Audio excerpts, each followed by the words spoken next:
Anybody else got this problem? These 579s. This thing here is too much. Hey everybody, this is your old buddy Wayne Richards. I'm going to show you something right here. This. I watched a few videos about this, and they actually made it sound like rocket science. So let me show you how easy this sensor is to replace if you have a Paccar 579 diesel Peterbilt. Let me show you this. And you watch some of these other videos on YouTube, and they make it sound like rocket science. Okay, so here is my brand new sensor.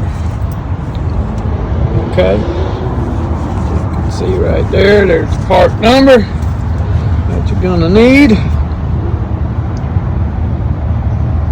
There it is right there. Okay, there it is. Name, brand, and here it is right here. Easy to get to. Nothing hard about it. Nothing hard about it. So simple, so easy. Got plenty of room there to get my hand in. Good Lord, I could get. That is amazing. All kinds of room right there, folks. But there we are. And you're gonna need.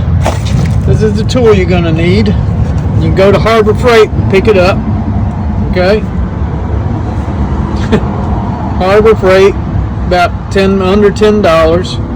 Very simple. Very, very simple. It's gonna go just like that. Stick it on there just like that.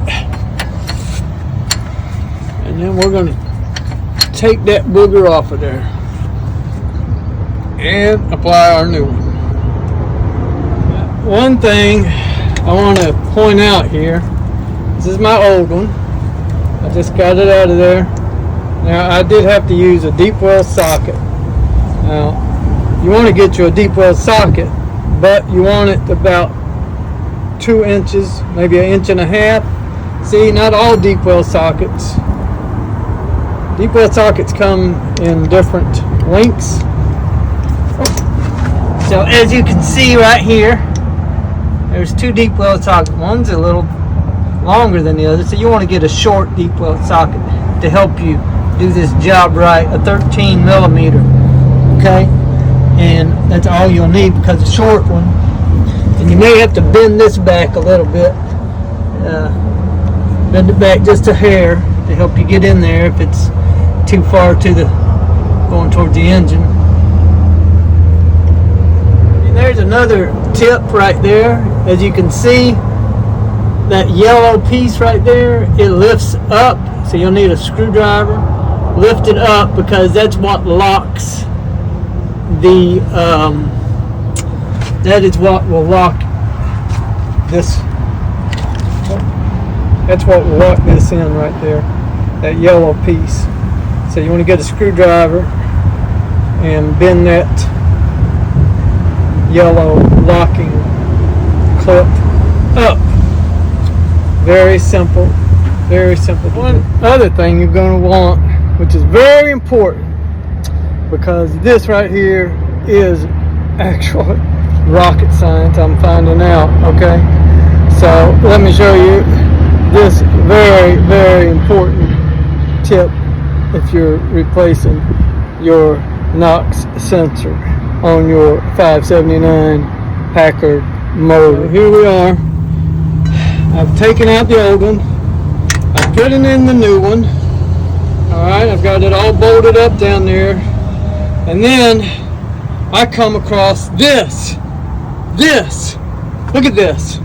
Look at this. Look at this. So be sure that you got a tie strap thingy, okay? Black, white, yellow, green. it doesn't matter, but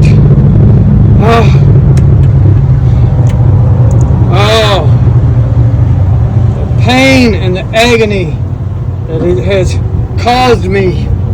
I do not have a knife. Look at that. What? Let's try that again. Okay. Much better. Much better. That's how it's supposed to be. Alright. And it's done. Like that. Now, do you believe in magic? We're fixing to tie that booger up with the new tie strap. And we're going to start this thing up and watch that engine light cut off. No more engine light beeping going on. Beep, beep, beep, beep, beep. That's all I've heard. Beep, beep, beep, beep. Sensor bad. Beep, beep, beep, beep. No more. Beep, beep. It's a dang. Goodbye.